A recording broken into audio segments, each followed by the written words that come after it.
The session that we have is to look at the perspectives on adaptation from two groups who are often the orphans in these types of meetings, and that is the private sector and the NGO sector. And I think it's important there's an opportunity for them to speak in this context and for all of us to engage in a discussion. I've been attending UNFCCC type meetings, in fact, around the whole global climate change area now for, I hate to admit it, but for more than 20 years.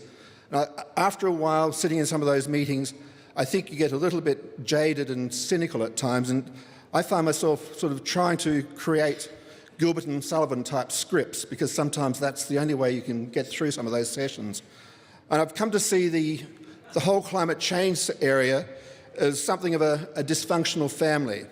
We have the UNFCCC there, which are really the two warring parents, the developing countries and the developed countries. I won't assign genders there, but they're trying hard to keep the marriage together while trying to resolve some fundamental differences. Then we have the children. We have the scientific community. They are the well-behaved child who only speaks when asked, and about once every 5 to 7 years gets asked to read an essay called the IPCC report. Then we have the NGOs. They're the rowdy child in the family. They're the ones who are out there always chiding their parents to get their act together and get on with things. They're getting out there in the field and doing things. But whether the parents really ever listen is another question. And finally, we have the private sector, which is really the quiet child in a double sense. They rarely ever get a chance to speak, and they're rarely ever listened to. And I think it's important that we try to take this opportunity to do just that. In fact, one of the things I'm doing now in my own work is working with a small startup which is attempting to bring the private sector into adaptation activities and help them understand what the challenges are. Now, I may have this wrong, so I'm going to be interested to hear what the speakers have to say, and I'll be interested to see whether at the end of this session I've changed my views of this dysfunctional family. Maybe it's functioning much better than I thought, and that would be great news to have that. So I won't waste any more time. We have an audience in here at the moment and it's starting to fill up. I will keep the introductions short because you have in your agendas the full CVs, etc., or brief bios of all the speakers. I'll remind people again that we're making one change to the agenda, and that John Firth is moving to the last position so we can have the two people more from the private sector talking together. So the first speaker is Alex Noriega Guerra, and I'd like you to come up here and make your presentation. If you want to give a quick introduction, a couple of words about yourself, please do so as you start.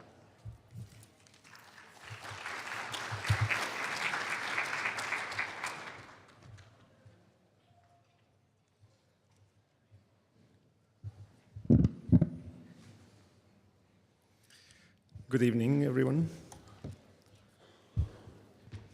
Okay, so my talk is called Climate Change Perspective from the Private Sector in Guatemala. So it's in the context of a developing country. I have been participating in workshops at the Central American level, and so it applies a little bit at that level. But as you probably know, the developing countries are even more diverse than developed countries, and so please don't generalize. So my first slide is just to show you where my country is. Most people don't know, and I don't blame them. But just to give you a little bit of background, basically poverty is a rural, mainly a rural phenomenon.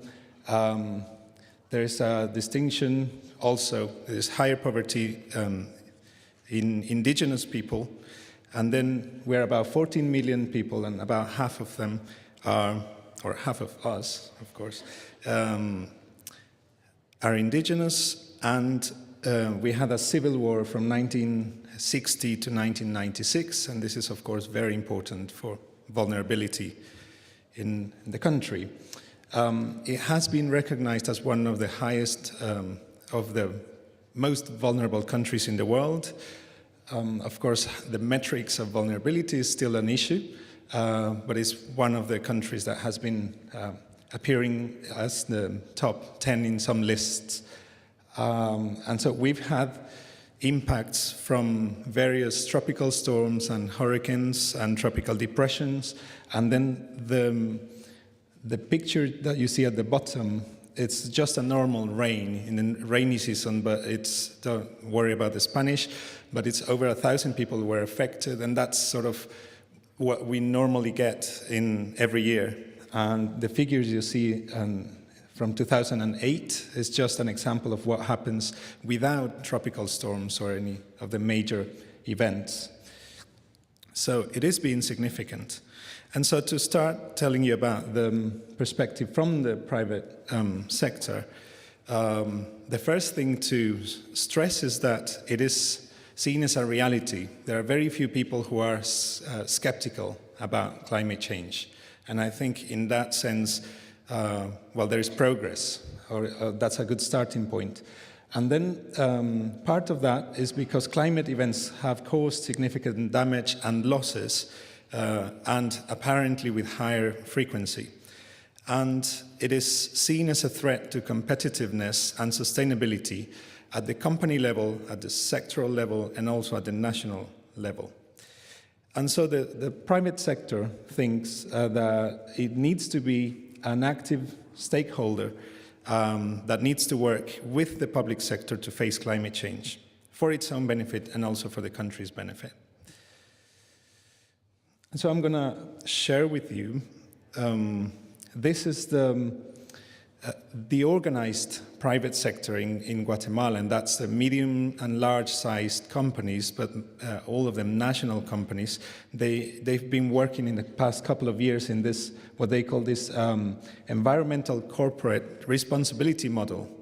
The CACIF is the acronym for the organized private sector, and they launched in 2011. And please don't read the Spanish. I just want to point at what you see surrounded by the red square. So they are considering water, air, soil, and ecosystem. And they have defined some priority areas of action. And as you see there, they say priority areas, but actually it's all the topics basically related to the environment, which is very interesting. And two of them are more directly related to climate change. They call it climate change capacity building, and a lot of what they think within that box is adaptation. So adaptation doesn't come in this figure as one of the main topics, but it's included. And then the emissions to the atmosphere, and then it's including noise even, but of course greenhouse gases. So in this strategy, what they say about climate change is that we should recognize first that the contributions to the problem is minimal, is almost basically insignificant. However, because the country is so highly vulnerable, the private sector wants to promote and support projects aiming at mitigation, basically, reducing current vulnerability and adapting to climate change. And then building capacity, which is related, of course, to all these topics. In this part of this statement that you can see on the screen, they see it as imperative that corporations participate and work together with authorities to guarantee the legal framework. And I underlined, without discouraging investment, which is also necessary for the development. And of course, we all know that here is the tricky part of this, because then it means, in some cases, not reducing emissions. And of course, that's not a problem only in Guatemala, but worldwide. And then the sugar industry in Guatemala has been at the forefront, basically promoting within the private sector more actions. And they founded in 2010 the Climate Change Research Institute, we call it ICC, with the objective that you can read on the screen, and basically working with mitigation and adaptation, not just in Guatemala, but potentially in the rest of Central America.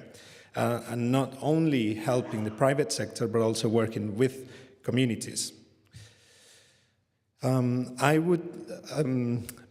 And I am directing this institute, and that's why I didn't say much about myself at the beginning. But through the work that we've been doing, the sugar industry has actually been doing a lot of work internally, and it's made them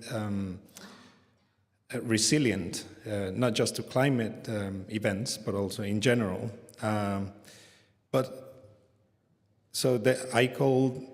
I would say they're not deliberate measures for climate change, but it has put them in a different position than the rest of the country in a way.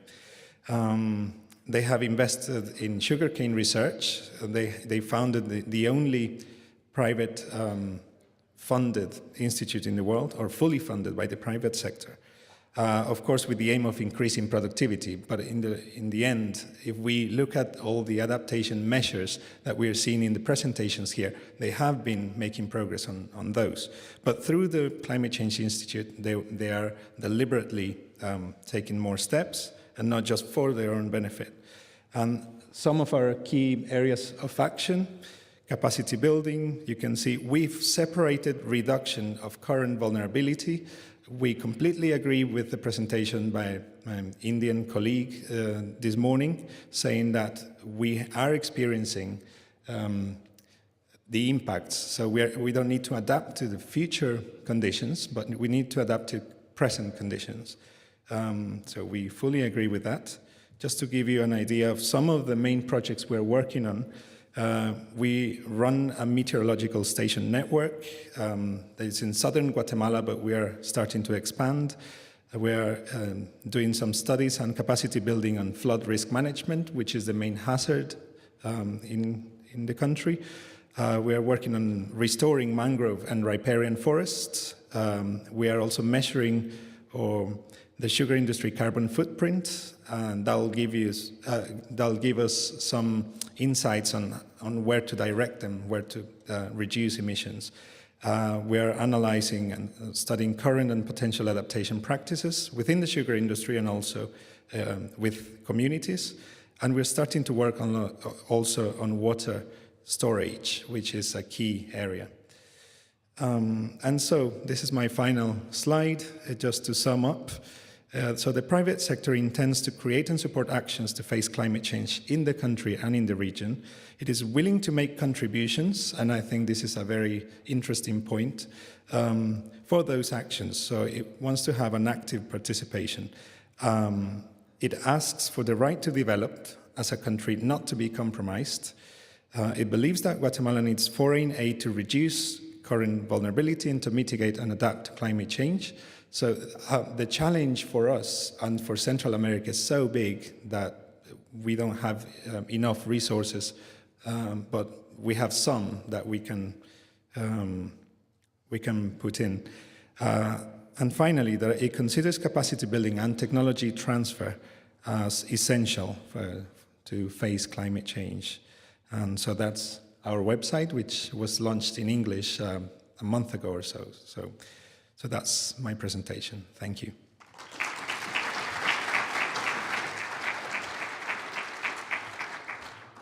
Alex, thank you very much for that. We'll hold all the questions until the end. I was fascinated by that presentation. I think it does show the proactive nature of the private sector, and I'll certainly be exploring your website as soon as I get a chance, because it's an excellent model. The next speaker is Salim Haq. I think many of you probably have heard him already today in one panel or another. Salim is from the International Centre for Climate Change and Development in Bangladesh.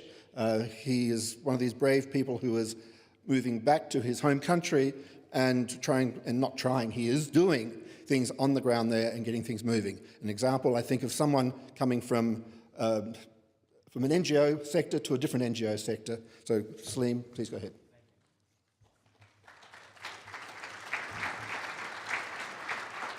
Thank you very much, Ian. What I propose to do in the next few minutes is to share a personal story with you of how I have engaged with the development NGO sector, the international development NGOs, over the last 10 years or so. These are large development NGOs like Oxfam, CARE, World Vision, ActionAid. Many of you will be familiar with these names, who work with poor communities in developing countries all over the developing world in Africa, Asia, Latin America. And I've been trying to convince them over the years, engaging with them, that their core mandate of helping poor people in developing countries now required them to understand climate change as a new risk factor. They could not any longer afford to ignore climate change. And it took some years to happen, but it has happened. These development NGOs have now acquired and taken on this message and are moving ahead very, very fast. So I'm going to tell you the story of how that's happening. It started off with a smallish workshop that we convened a few years ago in 2005 to bring together some of the NGOs that were working with communities on community-based adaptation, and to share those experiences and learning and what we were doing. And then we met again a couple of years later in 2007, and then a couple of years later in 2009. By then we had over 100 people, mainly from Asia and Africa, not that many from Latin America. And we felt that this was now a growing community that had the ability to acquire and share knowledge much more rapidly. So we decided to make them into a series of annual international conferences, which we call International Conferences on Community-Based Adaptation. One of our ambitions is to make the acronym CBA stand in most people's minds for community-based adaptation and not cost-benefit analysis. So we have a fight with the economists on this one. And I think we'll win in the end, maybe not at the beginning. So we held and as I said, the first few meetings, 2 years apart, were held in Bangladesh. They were fairly smallish side meetings, 70 or 80 people. And then we decided to shift the venue every other year to another place and then come back every second year to Bangladesh. The logic for doing it in Bangladesh every 2 years is that Bangladesh is actually moving ahead on community-based adaptation very, very rapidly. So every 2 years, the people come back and see something new since the last 2 years they were there. So the fourth conference was then held in Tanzania, in Africa. We had about 200 people come to that. And the way we do these conferences, they're 7 days long, and the first 3 days, everybody goes out to the field. They spend 2 nights and 3 days with a vulnerable community, seeing what they're doing, looking at their activities, and then they come back to a conference setting like this, and we have a traditional 4-day or 3.5-day conference like this one. But that going to the field and spending time with communities is a very, very valuable part of the exercise, and something that everybody values a lot. We just held the 6th International Conference on CBA in Vietnam, in Hanoi, in April of this year, about a month and a half ago, or less than a month and a half ago. And we had over 300 people from all over the world come. And again, as I said, 7 days long, three days of everybody going out in groups and spending time in the field with vulnerable communities, looking at adaptation projects that they were doing. We had a competition amongst the projects, and we awarded a prize for the best project, which we used as our, in lieu of offsetting the carbon footprint of the conference, we gave a prize, a cash prize, to the best CBA project in Vietnam, which was a very interesting project run by Save the Children, using children to do disaster risk preparations amongst the community at the school level. As I said, we had a very interesting conference. So a couple of years ago at the 5th conference, we decided that we needed to engage more with the research community. So we made a special effort to bring in researchers to come and join us. And out of that conference, we now have an edited book on the theme of that conference, which was scaling up from pilots. So how do we scale up from a number of good, maybe dozens or a few hundred good examples into thousands, tens of thousands, and the hundreds of thousands that we're going to need? And that book is being published right now by Routledge EarthScan. It should come out in a month or so. This year's conference in Vietnam, we chose the theme of communicating CBA, or community-based adaptation, and we did a lot of tweeting and blogging, and it was amazing. We had maybe several thousand people from all over the world, and interestingly, a lot of young people from the United States following us on a day-to-day basis, watching the webcast. We did some live webcasting out of Hanoi, blogging, tweeting, and people were following it. So there was a lot of interest around the world in seeing what is happening, and a lot of presentations, good presentations on stuff that's happening on the ground. Very, very good examples from all over the world of communities getting their act together and moving ahead on this issue. The next conference, the 7th conference, is going to be in Bangladesh again next year, in April of next year, and the theme for that is mainstreaming community-based adaptation into national and local planning. So now what we're doing is we're upping our game in terms of the NGO community, largely still civil society-based, engaging with governments. We haven't had much engagement with governments in the past, but we are now doing a very strong outreach to bring people from governments, both national planning level government officials, as well as local level, and particularly cities. We'll have a theme on cities because that's a particular layer of government that is very, at the moment, very interested in looking at climate vulnerability and adaptation and how communities can be involved in doing that. So we'll do a special outreach to government officials from local level and national level and try and bring them to Bangladesh and share examples of what some governments are actually doing, some very good examples of governments doing local level planning, for example, in Nepal, where they're doing local adaptation plans of action by the government at the local level.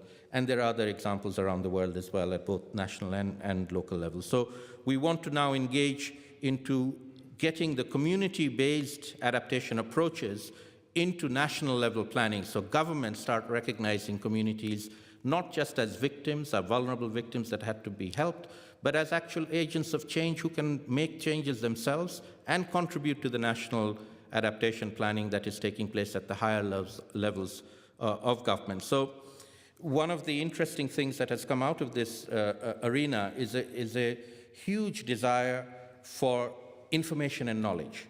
And we don't have enough of that. What we have is a lot of experiential knowledge. When we have these meetings, lots and lots of nice case studies. People are doing lots of very good things. But what we are not able to do yet is to distill that knowledge out and share it more effectively with others who can then replicate and multiply.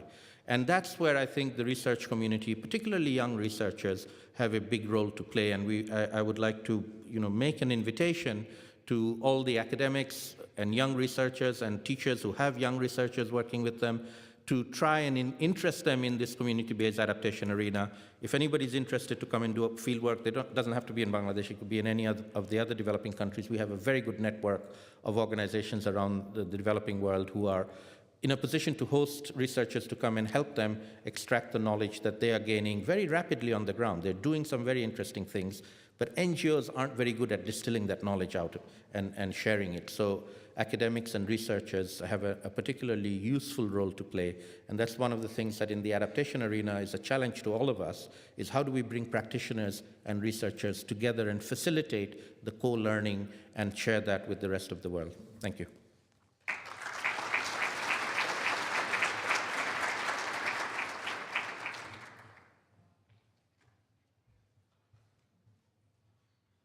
Thank you, Salim. We sort of spent so much time talking together and hearing each other talk, but every time you talk, I actually learned something new, and that was fascinating. And also, he only touched upon a few of the things that he's initiated with a small group of colleagues, so thank you very much for that.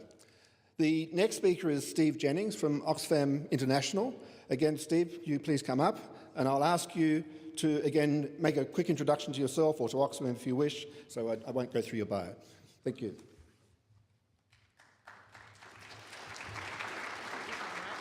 That one, yes, thank you.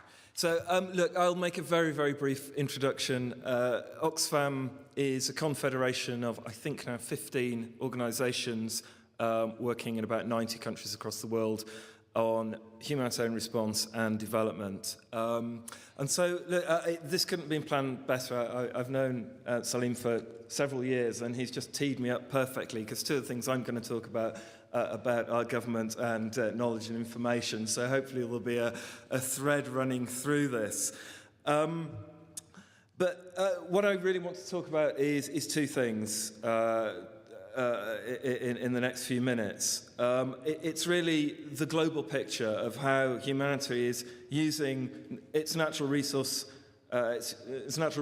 far beyond the planet's means, but at the same time millions of people are facing extreme deprivation. And that is the context that we have to think about adaptation. When we are doing adaptation, it's not just about climate change. It's within a milieu of very complex, interconnected social, environmental, and economic stimuli. And therefore, there's one of the ways of I think, navigating that is really to look at adaptive capacity, how people can and institutions can respond to both expected change, but also the uncertainty that the complexity of the world and the challenges facing us bring. So if I press this button, does my slide come up? Yeah, okay. It does, great. So, press it again and nothing happens. Use that one. Okay, so I hope many of you will be familiar with this picture. In 2009, Johan Rockström and colleagues, and I know at least one colleague is in the audience, came together as a grouping of leading Earth system scientists and really came up with this concept of planetary boundaries. So they identified 9 Earth system processes, like the freshwater cycle, biodiversity, climate regulation, the nitrogen cycle, which are critical for keeping the planet in a relatively stable state, keeping the planet in the Holocene. But any of one of these Earth system processes can, of course, be forced over the edge into abrupt and sometimes irreversible change. And so that group drew up a set of boundaries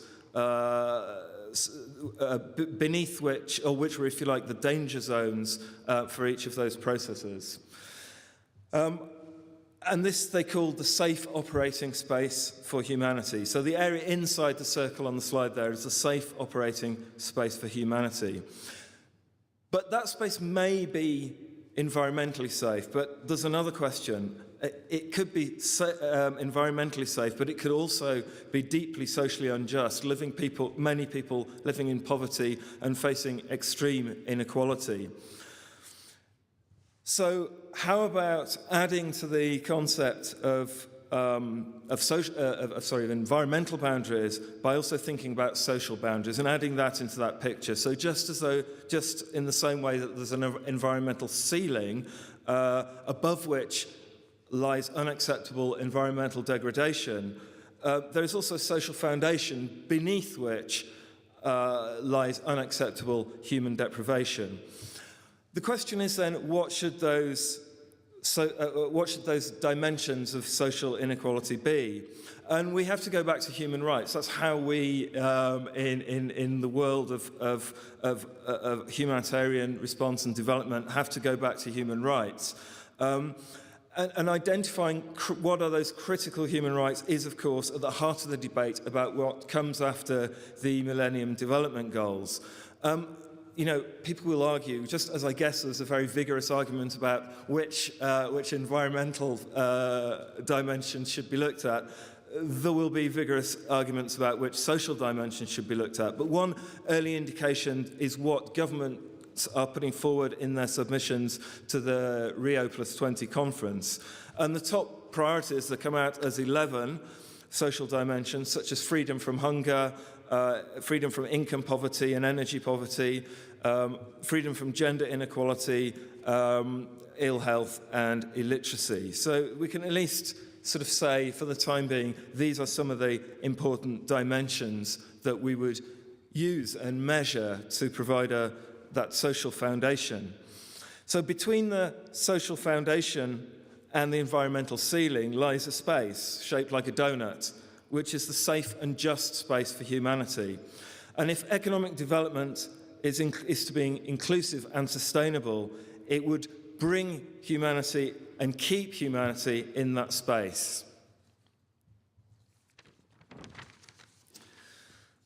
So just as Rockström and the other Earth system scientists working on the planetary boundaries estimated that humanity had already crossed at least 3 of the 9 planetary boundaries for climate change, nitrogen use and biodiversity loss.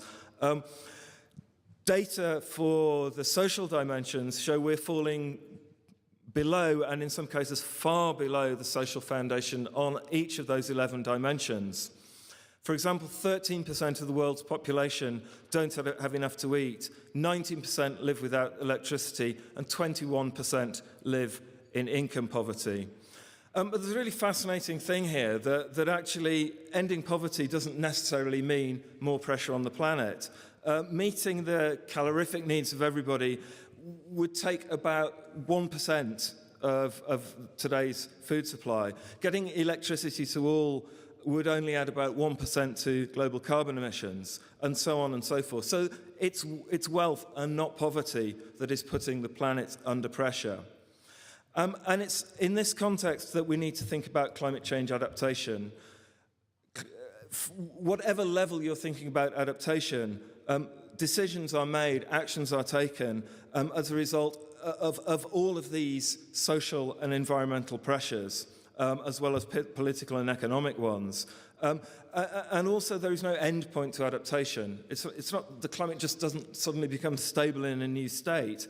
And this combination of there being no end point and the inherent interconnectedness and complexity of decision-making means that one of the key ways we can move adaptation forward is by looking at the potential that people and institutions have to adapt to current unexpected change and uncertainty. And one of the ways of looking at that is through adaptive capacity. So this is a framework developed by the Africa Climate Change Resilience Alliance to look at adaptive capacity, and it has 5 elements. I'm going to go through this very quickly. Please ask questions afterwards. But the asset base, institutions and entitlements, forward-looking and flexible decision-making and governance, and this is one of the key things that Salim mentioned, is often lacking. Innovation absolutely critical because there is no end point. People have to be constantly changing what they're doing. And knowledge and information, and this is again the point that Salim raised, and I'll go into in a little bit. So using that kind of framework, looking in 3 countries, in Ethiopia, Mozambique and Uganda, at what government policies and development interventions, how they're affecting people's adaptive capacity, comes up with 4 fairly clear conclusions. The first one isn't new, that people don't make changes as a result of climate change or climate variability alone. The second one is that adaptation tends to be incremental, not disruptive or transformative. People tend to slightly change what they do, not do something radically different. Slightly more disturbingly, to me at least, changes are made reactively. People put in a flood defence after the floods happened, not on the basis of predictive information that floods are getting worse. And interestingly, technical solutions are the ones that receive most attention. There's much less around social and cultural ones, around information knowledge, around planning systems, or about enabling innovation. And so I just want to end with, for perhaps a couple of minutes of reflection on one of those dimensions that seems to be quite routinely missed out when adaptation gets practical, and that's around the role of knowledge. There was a striking example from one of Oxfam's programs in Thailand where farmers have been struggling, rice farmers have been struggling and slightly changing what they were doing for years, for 5 or 6 years, and their yields were going down and down and down. The key breakthrough that enabled them to start investing in very different ways of farming was when they were put in touch with meteorologists, and they suddenly learnt, hey, it wasn't just 2 or 3 bad years, this is with us to stay, and this is going to get worse. So it's often that knowledge, and I use the word knowledge, not information, it's knowledge that unlocks a change in behaviour. Which means I think we have a challenge as a community of information and knowledge generators that we are here today. We have to find a way of better transforming information into knowledge. We do need better information, and there's so much effort into increasing the quality of information.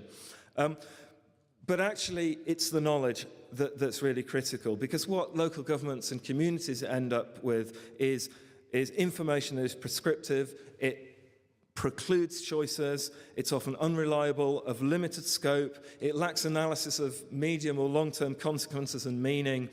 And we need as a community to start turning that information into knowledge that can be used and is useful? I don't have all the answers to that, but I would suggest a couple of ways forward. Firstly, if we can think ourselves as knowledge providers rather than information producers, a change in mindset, I think that's a start, where the objective is to enable more informed decision-making. Secondly, to make a priority understanding what knowledge is useful. That means actually understanding what knowledge people use and how they can use it. And finally, building institution and individuals' knowledge so that they can actually use, building institutions and people's ability to use knowledge so that they're not just recipients, but they can take informed decisions. That's all I have to say, but thank you very much for allowing me a few minutes to speak.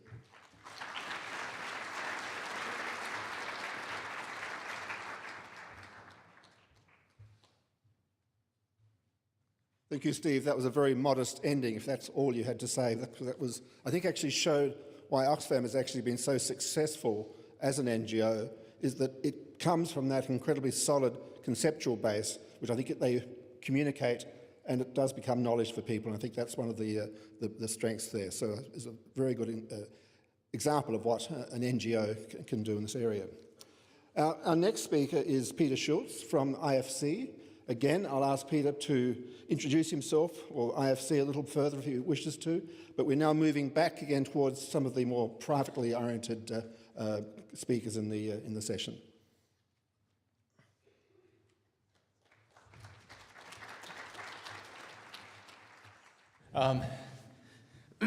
Okay, so how do we, there it is.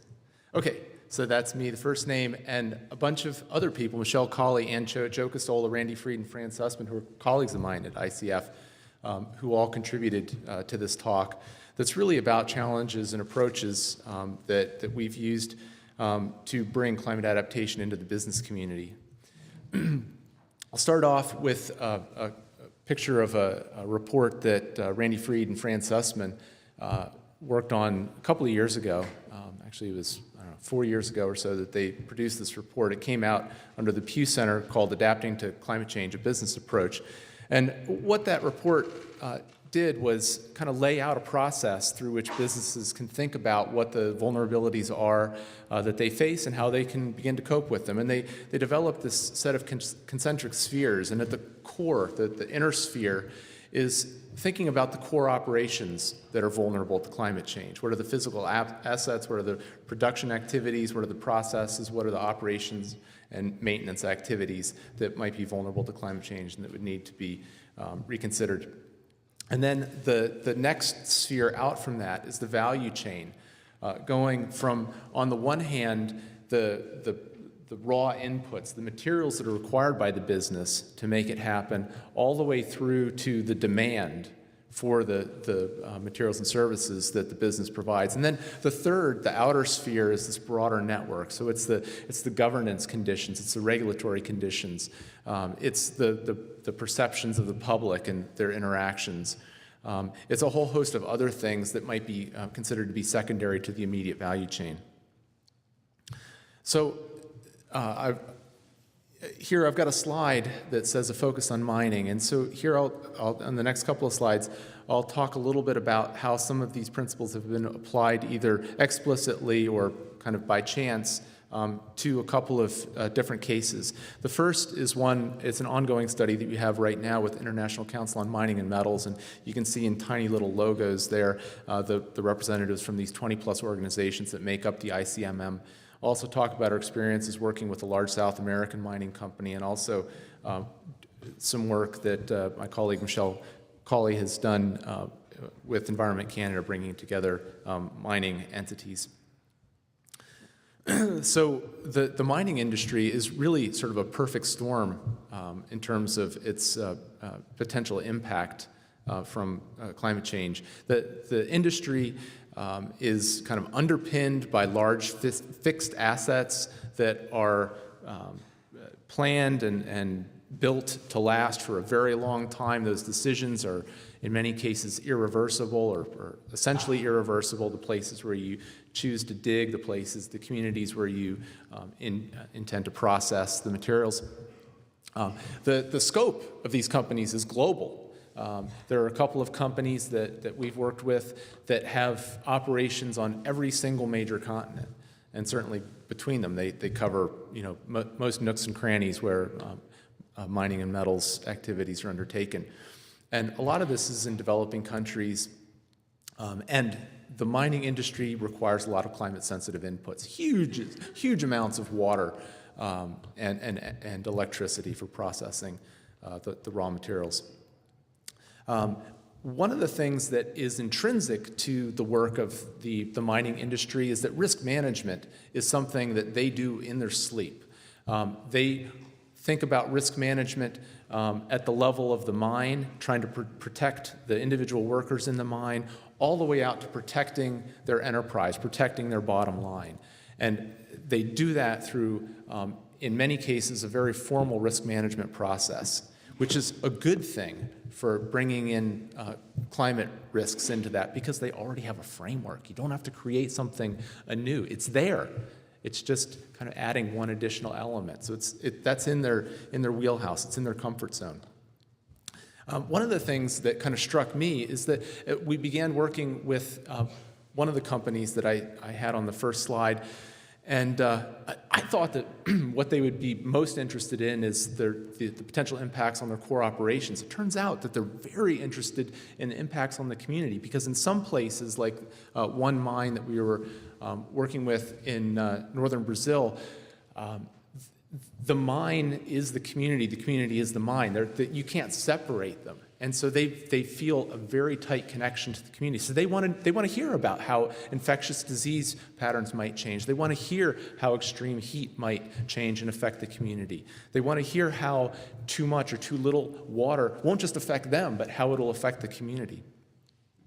And so a number of these companies have strong sustainability commitments, and you probably think, well, mining companies are not exactly sort of what I'd hold up as sort of the height of environmentalism, and okay, I'll give you that.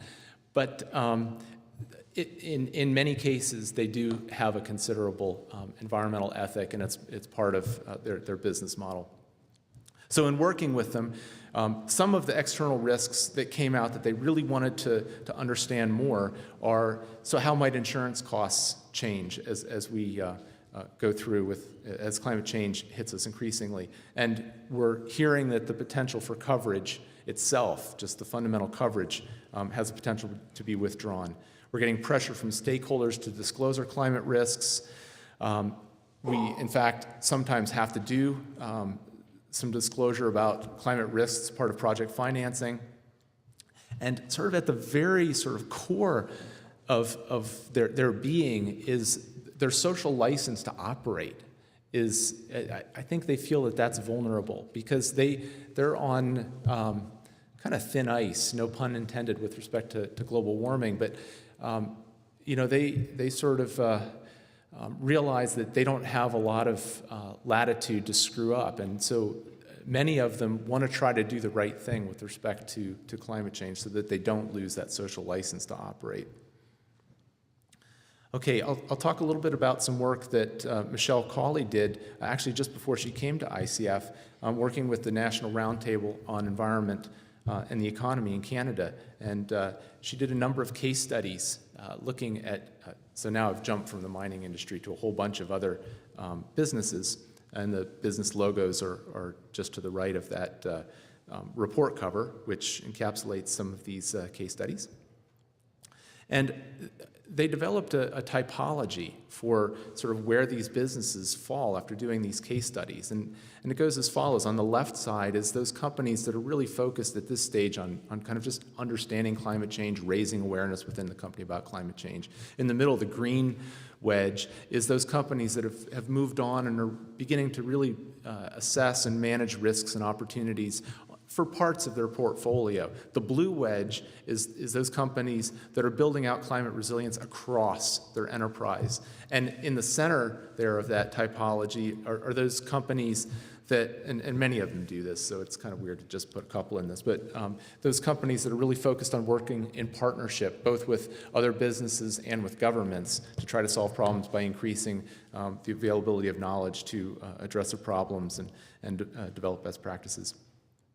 So there's a whole list of these case studies. I have a bunch of slides. I'll only call out, 2 of these case studies. One is Hydro-Quebec. So Hydro-Quebec, more than 90% of the electricity that Hydro-Quebec produces is hydropower. They went through a vulnerability analysis, bringing to bear some of the best available climate information. They actually partnered with government, kind of a unique private government partnership to develop new downscaled information to look at their vulnerabilities. They ran that through their demand models, and they saw a reduction both in the base demand and in the peak demand in the wintertime as the heating degree days goes down. And one of the things that they saw is that it would reduce their operating costs at that time of year, and they then worked out what the change in tariffs would be, worked that through the regulators, and actually got that put in place as a result of that work that they did through that partnership. The full extent of the impacts on Hydro-Quebec are not clear, and they're still pretty, fearful is not right, concerned about climate change at this stage. The only other case study that I'll mention is Tulco. It's a wood products company in Canada. They're threatened by the pine bark beetle, which I think many of you have probably heard about. They're threatened by the increasing existence of very large wildfires, which is kind of unusual in the last many years. And so they've done a couple of things to address these risks. They've spent more money, and this is actually the exception rather than the rule. Companies spending more money specifically to address climate change, but they have spent more money on Doug firs instead of lodgepole pines. The Doug firs tend to be more resilient to some of the climate-related threats that they're facing. It's a couple of cents more per planting, but they're making that investment. They're also now explicitly looking to plant in areas that have deeper soils because the soils will hold more moisture and be more drought resistant. So they're actually putting their money where their mouth is and investing in promoting climate resilience within the company. I'll move on through these and just wrap up. This is my last slide. So some parts of the private sector are slow to engage. Why?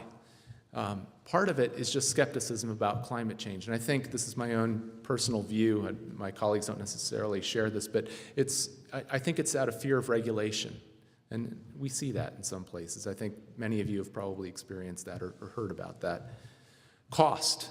So if I spend money, I'm a company, I spend money on adaptation, it's going to divert resources to that instead of investing in something else for which I think I can make some money. So that's a concern. Some companies have perceived that they have an indirect connection to the environment, and so maybe are not so concerned about climate change and are slow to engage and act.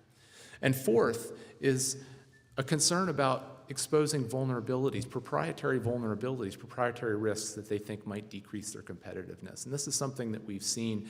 You don't hear much about this, but I think this is a real concern. And then a few factors that tend to justify engagement. Companies that have a strong sustainability or stewardship ethic. Companies that have recently been swamped by extreme weather events. Those are the ones, as some of the previous speakers said, are the ones that are first to perk up and listen and take action. Those that have long-range planning horizons, those that have explicit risk management processes, much easier to mainstream into those companies. Those companies that are concerned about liability. We've started doing EISs for environmental impact statements for companies and beginning to include climate change into those EISs. So the liability issues, there are a number of different layers of liability concerns. Concern about public perception, I mentioned that, and concern about the climate risk disclosures that are required. And with that, I'll end. Thanks.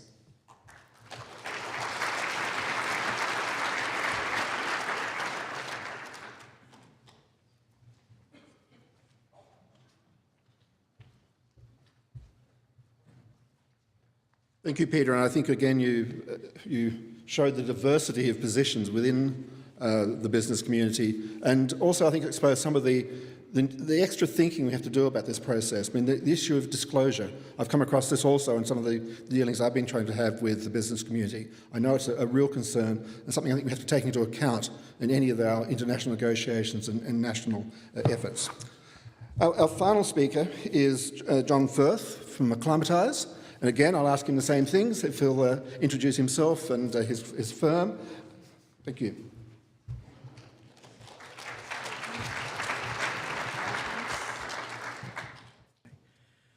The last session, everybody wants to go home and have something to eat, I guess.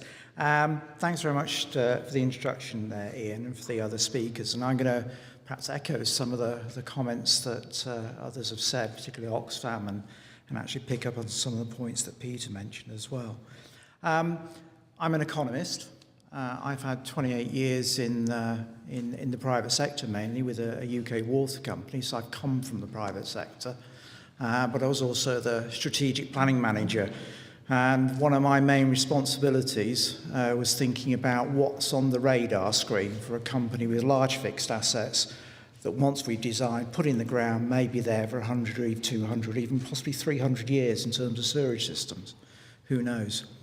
And climate change came onto my radar screen late 1980s, and I've been working on adaptation now since that sort of period. But I left in 2004, set up my own company, Acclimatise, which is partly a spin-off out of Oxford University, so thank you very much, Diana, if she's in the room somewhere. And we then raided Oxford University for various staff over the years as well.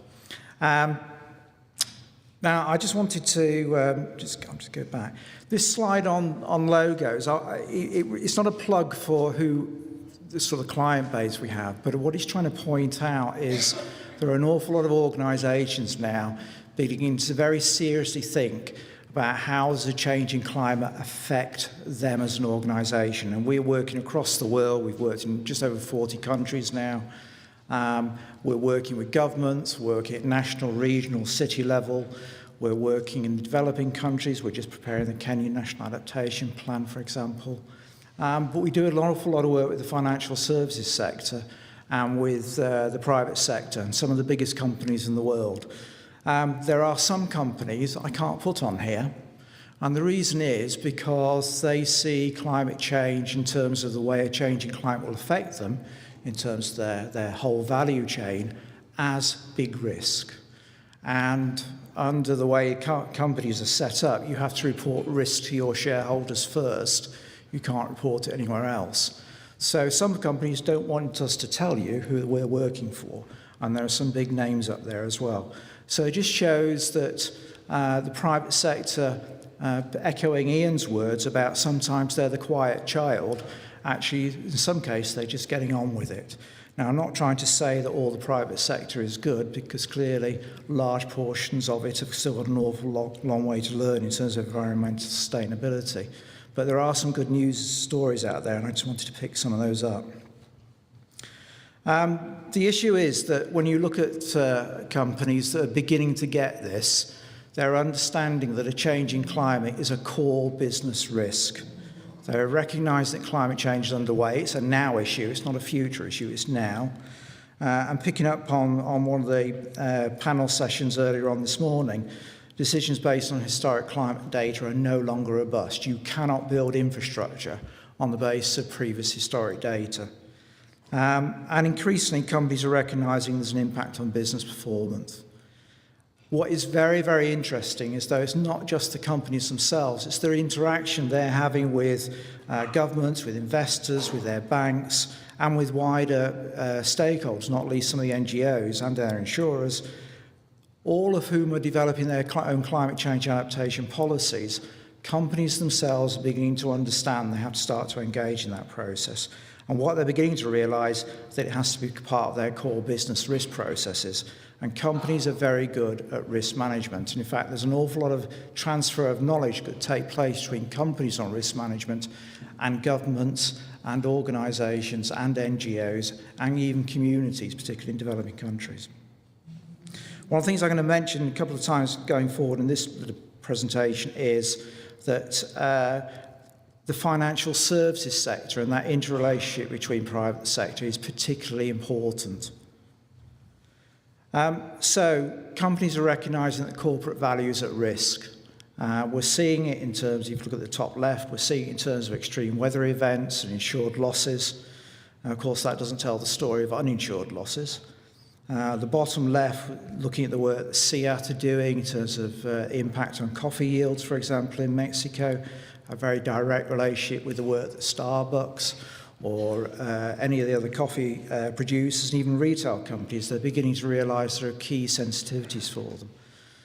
Thailand flooding in 2011 is one of the worst, largest insured flood loss ever recorded.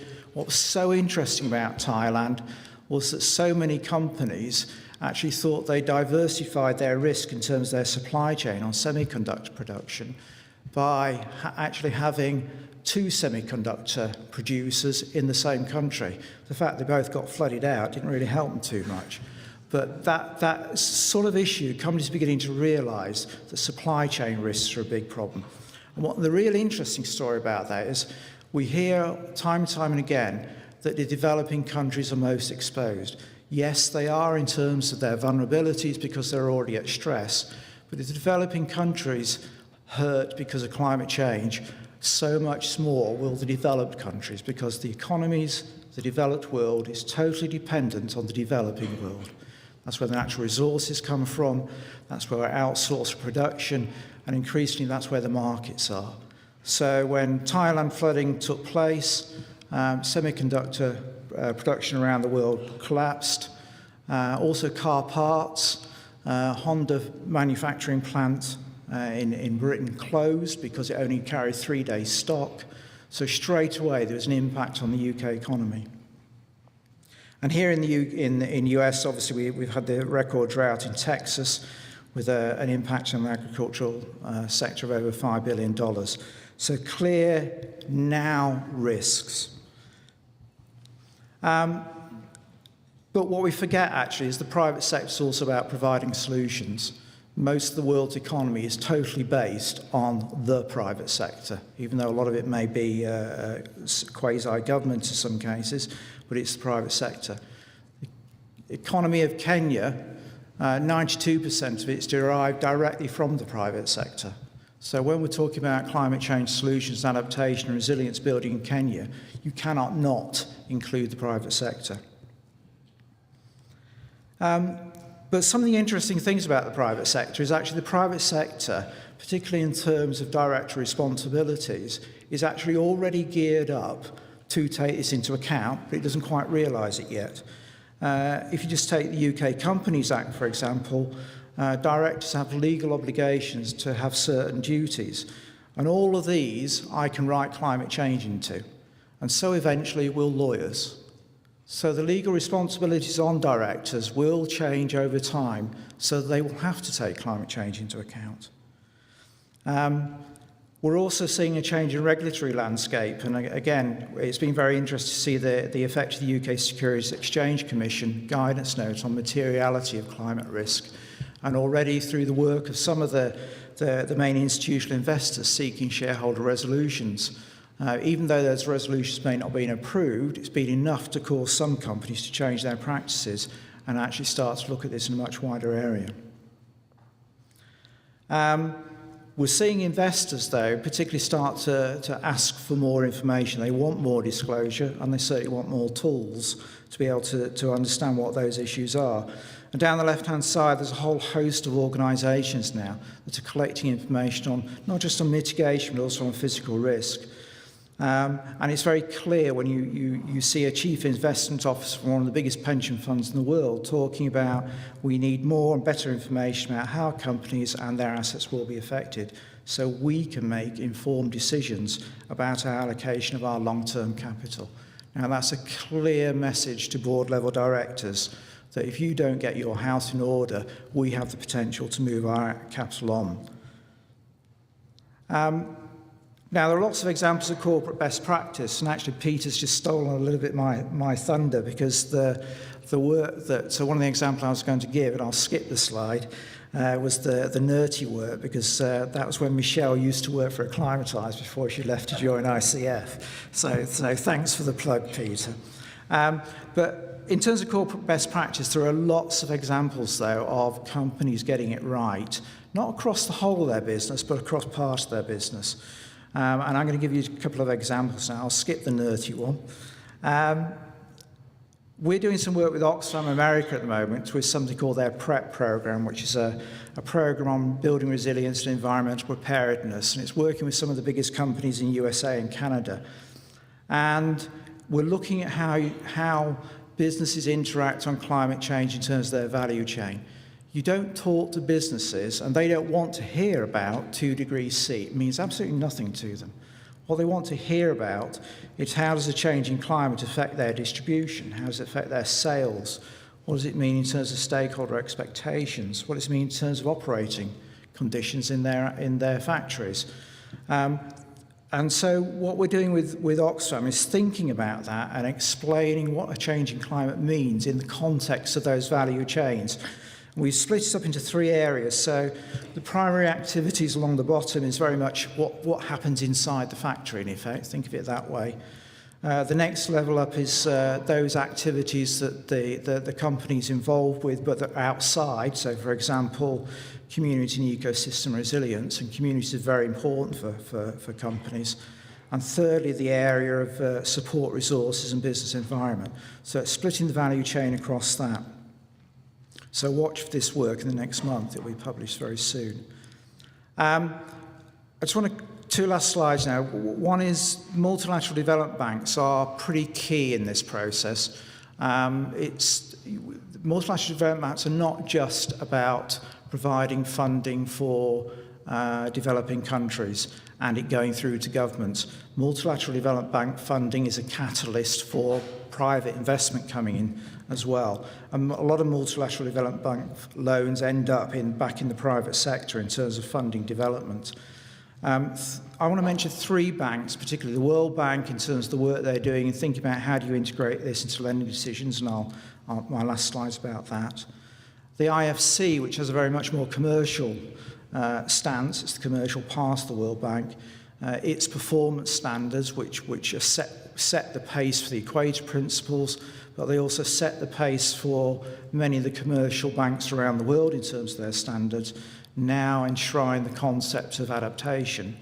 And they produce a number of reports which we've been particularly pleased to work with them on, and this one in particular, which is about looking at practical methods for assessing risk in business. Now, this is not just aimed at the business sector, it's aimed at banks to understand what are the lending risks associated with climate change. And now with the European Bank for Reconstruction and Development, again, somebody we've been working with, if you go on their website now and you see the calls for engineering consultancy support, developing major project appraisals, hydropower in Kazakhstan, for example, in the very first paragraph of the call for the proposal, it will say, you must do this work and build into it the effects of a changing climate. So it's very clear the bank wants to see a risk assessment done. And then just finally, another example of the sort of the work that's going on, and again, there are lessons here, and there's guidance, and there's information that can be used in other developing countries in non-private sector context. The World Bank, again, us working with the World Bank and with an energy and environmental consultant called Worley Parsons, developed something called Hands-on Energy Adaptation Toolkit, which is basically a risk assessment process. And you go onto the website now, all the materials there, everything to run a risk assessment process. This is now being done in 6 countries, 5 in Central Asia, 1 in Europe and Eastern European countries, looking at the effects of climate change on the whole of the energy sector, both supply and demand, at a country level, as a means to understand where should investment go next. But it's a very clear demonstration of the sorts of information that the private sector is going to need and use. And just to finish on one last plea, there was several comments today about what can the research community do. I think it's a really important next step, and that's for climate change to move out of the science and the climate and the traditional natural resource area. And you've got to start engaging with the business schools here, the management schools, the economists, the accountants, because it's not until those guys and those girls get to understand what a changing climate means in terms of their professions that will get the whole private sector providing the solutions for the rest of the world. Thank you.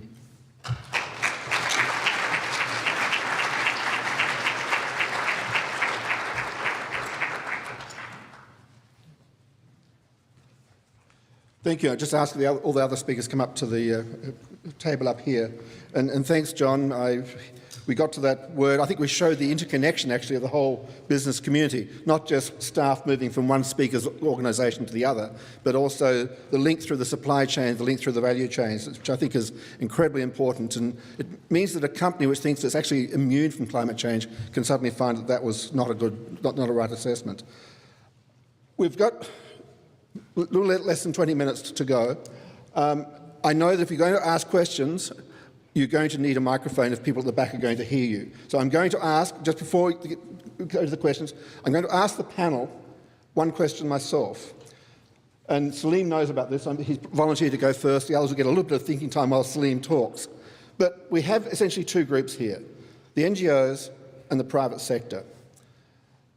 Salim, as an NGO person, what is it that you would like to ask from the private sector or that you could reach out and offer to the private sector? Just 30 seconds, where is an opportunity there that you think could actually enhance the interaction between the two? And vice versa for the other speakers, and I'll take them as you volunteer to come up. 30 seconds. And also, while that's happening, I'll take a block of about 5 questions, but you need, please, I think there's only one microphone, is that correct? It's very hard to see from here. So please come forward to the microphone. You must be at the microphone, otherwise people will not hear at the back. I'm sorry about that, but that's it. So you can come forward now and line up as the speakers are responding. Thanks. Thank you, Ian. I think one of the things that I hope that the private sector will be able to bring forward, going forward as we deal with adaptation to climate change, is to see it beyond simply a risk management issue and maybe see it as an opportunity as well. Because as the rest of the world is going to have to adapt, this knowledge of adaptation itself is a valuable resource that obviously these consultants are making money out of, but the rest of the private sector can make money out of as well. Who wants to go next? Go ahead. I don't mind. I'll throw out a challenge and also an olive branch at the same time. So my challenge would be what we've seen and heard today is exactly how, or is some examples of exactly what the private sector does well when it moves beyond corporate social responsibility and starts thinking how climate change affects its core business. That's the key breakthrough for me. The more of that, the merrier. The thing I would like to see a lot less of is some of the pretty disgraceful lobbying activities that we have seen from elements of the private sector to governments and around the UNFCCC processes. Thanks. Next volunteer. Well, I'm not here to defend the private sector. The private sector can stand up and talk for itself. I mean, it's actually quite difficult to talk about the private sector because when I talk about the private sector, I mean everything from the subsistence farmer who's selling spare produce in the local market to the biggest company in the world. That's still private sector to me. It's the process of trade. So I think sometimes when we talk about the private sector, we just tend to think about the big team, the big body at the right of the end of the sort of the business food chain, if you like. But to me, the issue is most of what we consume, we in terms of goods, the services, they all come from the private sector, or the vast majority of it. And the issue for us is working together so that both the private sector, the NGOs, the governments, are beginning to be more aligned, and then clearly in some countries that's easier to achieve than others. I think it's been really interesting. I mean, we have a foot in both camps. We're working for NGOs, we're working for governments in developing countries, we're working for the private sector. But working with Oxfam has been quite interesting, actually, because at no point have I felt there was any sort of misalignment between Oxfam and the big companies that were present in the various workshops we've had. Everybody was talking about the same thing, and I felt that was pretty encouraging, actually. And it wasn't about showboating, look how good we are. It was, as you were saying, Stu, it was about core business risk. And once you started to engage business about that, they got it. Thank you. Alex, Peter? Alex. Yeah. Maybe a little bit of the perspective on what the private sector wants from the NGOs. A few of them come and cause or increase conflicts in the country. And I mean, I know it's because they're well-intentioned, because they want to protect communities, but in some cases that I've found in where I have worked is that NGOs are on the side of the communities, but they are very much against the private sector. And instead of trying to look for the solutions to the problems and being objective about the problems, then they increase this conflict, the state of the conflicts in the country. And then the NGO leaves, and then there is this even greater conflict between the communities and the private sector, and that doesn't help countries. And that's a few NGOs, so most of them are, their impact is a lot more positive, I think. Thank you. Peter, you've had time to think the longest, so we expect the most. Oh, geez. Sorry to disappoint in advance. So, Other speakers come forward, please. Peter, go ahead. Go. ICF is a publicly traded company, so we have a profit motive, and we actually didn't talk about this, John, and I didn't talk about this. My colleague, Glenn Anderson, is in the audience. He's a partner together with me and some other private sector entities and NGOs. Glenn is with a company called IRG. Our companies make money doing this. I won't try to speak for Glenn or John, or there are probably other people from the private sector in the audience. I personally do this because I care about the issues. 20 years ago, when I was in graduate school and I was working on it, I got into this because I wanted to save the world.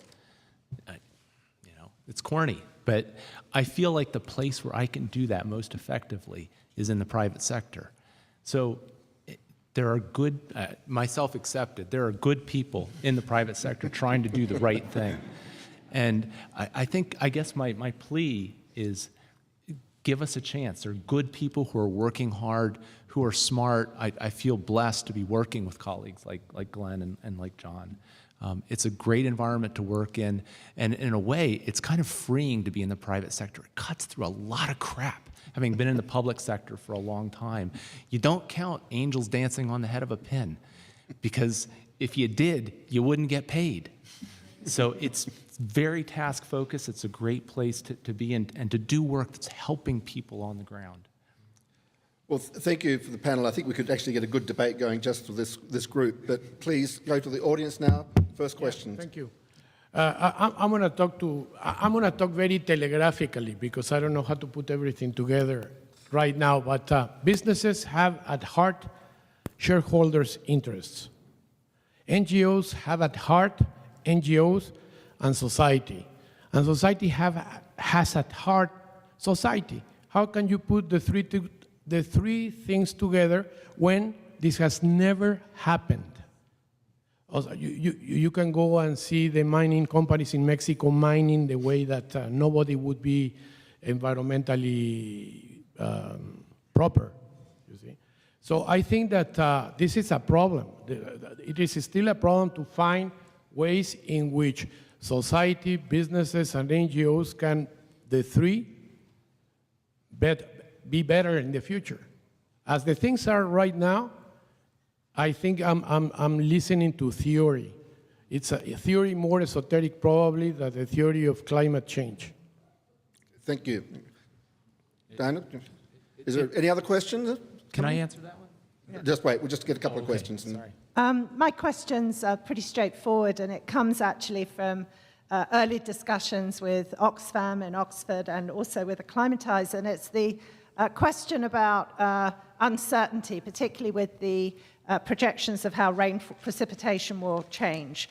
And when there are so many lives at stake, which is what the NGOs are working on, and when there's so much money at stake, which is for the business community, how do we handle not being able to, in many cases, even tell people the direction of precipitation change?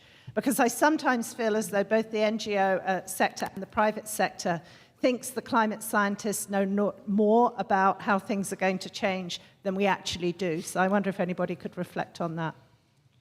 Another question? Yeah, my name is Cristina Alonso. I come from Friends of the Earth El Salvador. And yes, I'm not really used to talk with the private sector, so I'm here open to listen today. And what I'm listening is about mining industry and the sugar industry, which are the most damaging industries in Central America. I wanted to say to Mr. Schultz just a comment and ask something to Mr. Noriega. Mr. Schultz, if you want some information about the impacts of mining in El Salvador, there is more than 50 mining planning projects in only El Salvador, that is a very tiny country, and neighboring lands in Guatemala and Honduras, polluting the Lempa River that is serving the water of 4 million people. At the same time, there are people dead and killed in the Department of Cabañas for facing and confronting mining companies that are polluting their community water sources. And that's for the mining. I'm trying to see what the mining companies can benefit the communities, but I don't really see it at the moment. Maybe you can illustrate me with this. And for Mr. Noriega, I would like to know the sugar industry, for what I know, in Guatemala is mainly in the hands of a handful of families. And you said that they are doing quite a lot of things. I would like to know which kind of things they are doing that benefit the communities and not putting in danger food security in the region. Thank you. Okay, thank you. More questions? Please come forward. Two people standing, and then we'll go back to the panel. Okay. My name's Scott Sprague. I'm from Phoenix, Arizona here. I should probably let you know, for full disclosure, that I'm actually a wildlife biologist by trade here. But I've heard a few folks briefly mention impacts to biodiversity today. But I was hoping that the panel could talk about their organization's efforts and or perspectives on adaptations that address the imperilment of native flora and fauna beyond using the ecosystem to mitigate anthropocentric concerns. Thank you. That might be a tough one, but we'll see what we can do. Last question.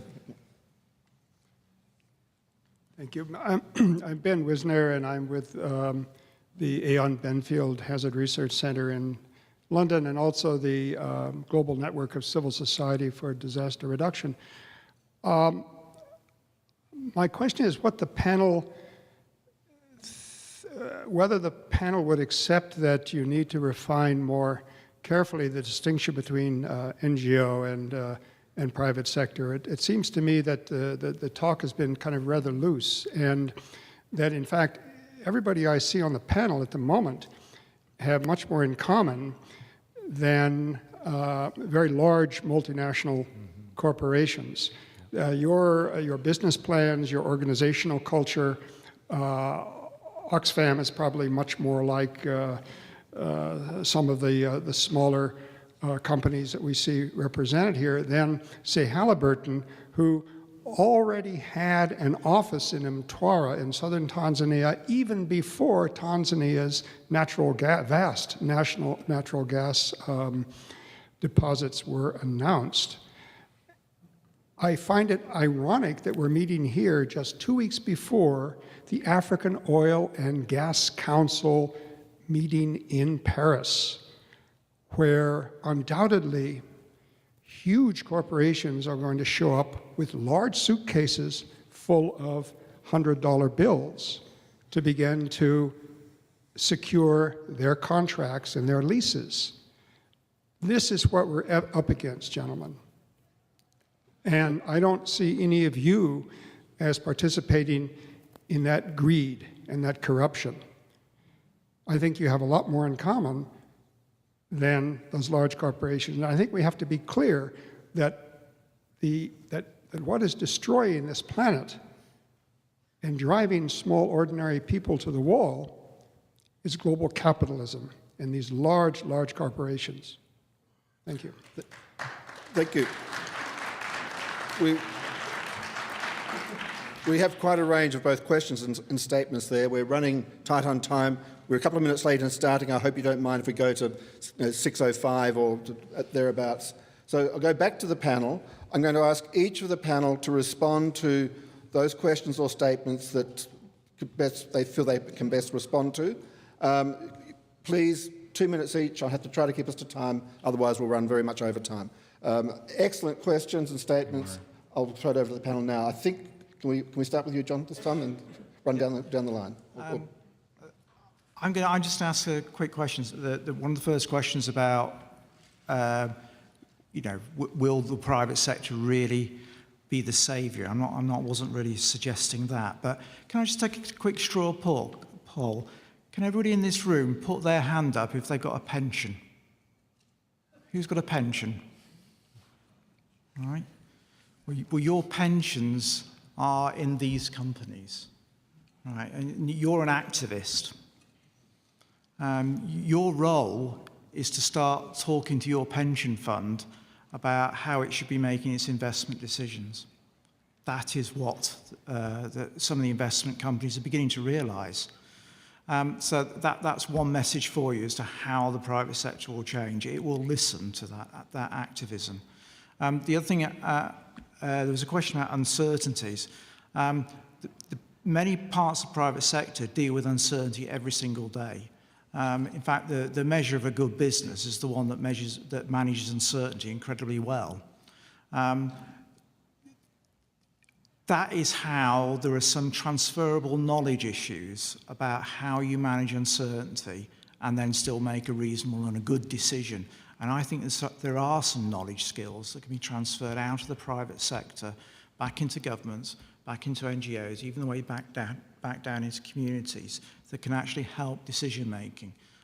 Every day of the week, companies make very serious decisions very quickly, sometimes on limited information, but they have to. And I'll give you a very practical example. I was involved with an IFC project looking at a major hydropower plant in Nepal. And when we taught the operators, the plant's in operation now, and said, how did you design this? There's no river flow information. And they said, well, what we did 9 months flow data. Now, you cannot design a hydropower plant on 9 months flow data, but they took 9 months flow data and then said our experience around the world, then just told us what level of margin to add into that, and we designed against it. So the fact that we didn't have good climate model data or even good baseline data didn't stop them building a very successful hydropower plant.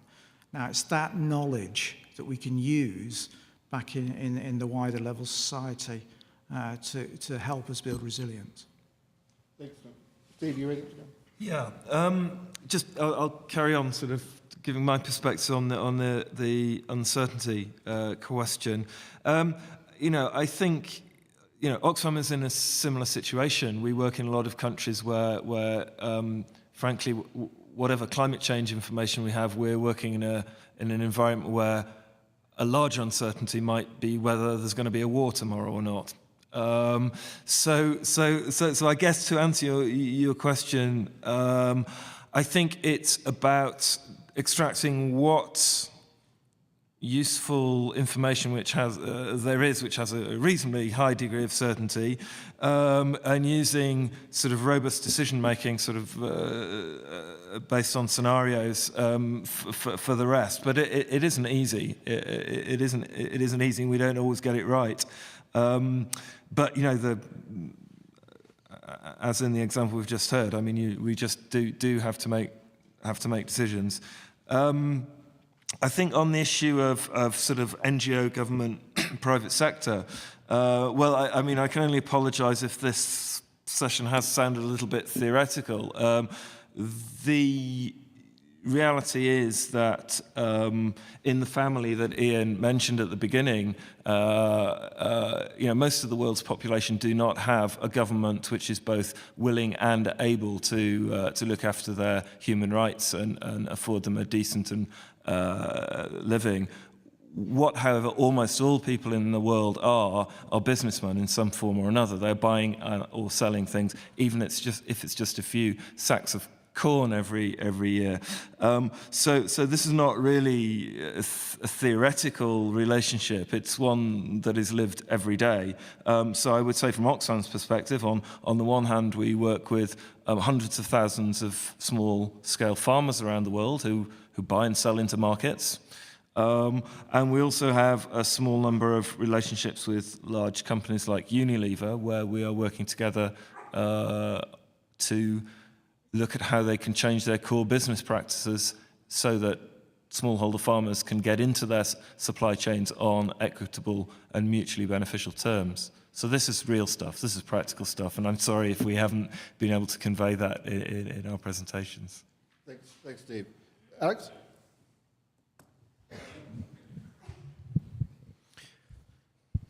Yeah, okay. Answering to the sugar industry impact in Guatemala and what has changed. Sugar is cultivated in 250,000 hectares of land in Guatemala, which is about 2.3% of the country, and it is owned by 12 companies. And it has still a bad reputation in some sectors of the country, especially, and because of the conditions, particularly the labor conditions, and not just in Guatemala but in Central America, that we used to have in 3 or 4 decades ago. However, those labor or working conditions have changed dramatically. And now it has been recognized even by the European Union representatives and people from NGOs who come and visit all the farms, especially people who harvest sugarcane. They are sort of the symbol of the working conditions and how they've changed. And so these organizations and institutions have acknowledged the dramatic changes that have occurred and how they should be the example to the rest of the agricultural sector in Guatemala, because not everyone has adopted. And it was a sectoral policy that they created, improving wages, removing all the brokers that used to bring all the people to work. And they have health and education programs. And then the environment, which is the last thing countries or companies deal with. Or the first thing they cut budgets for, it's the environment, and it's happened everywhere. So that there's still challenges in environmental challenges in the sugar industry, but it has improved, I would say, because they have become business opportunities. For example, the bagasse that comes from after milling, after crushing the sugarcane, it used to be burnt or thrown in rivers, but nowadays it's used to generate electricity for the country. It produces 23% of the electricity during harvest time, which has reduced the fossil fuel consumption for electricity generation.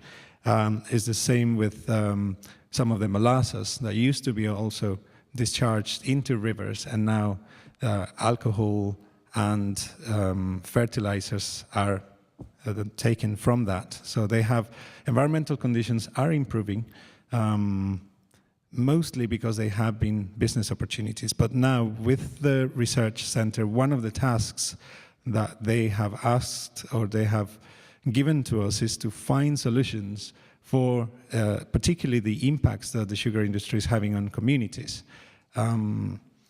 And so it's a nice, difficult, but it's also a nice position to be in, to actually try and understand the problems and try and find solutions.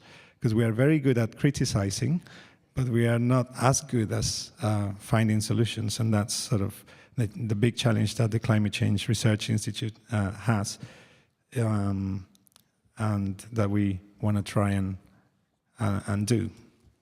Thanks. Thanks, Alex. Peter, do you? Next one. Yeah, I guess the place where I'd begin is that there are market failures, and the market does not protect everybody. Governments, as was said just a second ago, governments don't protect everybody. And certainly corporations don't protect everybody. And I won't sit up here and try to defend all of the practices of all of the companies with whom we've worked. But what I will defend is the work that we've done to try to decrease the vulnerability of some of these companies to climate change, which has, as John was implying a second ago in the financial services sector, if these companies incur large losses that drive up costs, you end up paying more for everything or many things that you've enjoyed today. The chairs that you're sitting in are made out of metal. I mean, you could just go on and on and on about the things that we depend on that come out of these industries that do some pretty darn bad things, downright evil things. But there is a reason that I, in my mind, can justify doing what we do. But I'll also go on to say that working with companies is probably about 15% of what our business does. Most of the work that our company does is with governments and NGOs. And I want to agree very strongly with what the last person asking the question said, or it's really a comment that they made, that there's more that we have in common than when we have different. There was an article that was written about our company in the Washington Post, just a little blurb, and it said that our company it's a private company, but it kind of acts like an NGO. And it is possible. And again, I won't pretend like we're saints. We're not. But we are trying to do the right thing. And I do think that we're certainly not the only company that I think is responsible and working in partnerships with governments, with NGOs that are really trying to advance the betterment of society and the betterment of environment. And in fact, that's part of our company's mission. And I'll just leave it at that. Thank you. And Salim, last word on this. Well, just a general comment with regard to are the private sector bad or not? To me, it doesn't really matter. My view is more pragmatic. They have to be part of the solution, and any form or engagement we can find to make them part of the solution, to me, is worth engaging in without being polemical about whether they're evil or good or not. Okay, thank you very much. Before I actually thank the panel, I'd like to thank the organisers for actually putting on this session, because I think it's a dialogue that we have to have a lot more of. We need to actually engage not just the NGOs, which we often talk to from the scientific community, but also the private sector. I think it's critically important. And I think one point that was made, and I think one thing we have to keep in mind, the incredible diversity in the private sector and our incredible dependence on them. From the subsistence farmer just emerging into the cash economy, there's nothing more private sector than that, right through to Apple. There's a huge diversity there. We need this dialogue because we're all intimately linked. So having said that, thank you, panel. Thank you for tackling the questions, by tackling issues that are here, and I hope the dialogue continues in this meeting, and I hope the organisers of the next of these meetings has a similar panel. Thank you.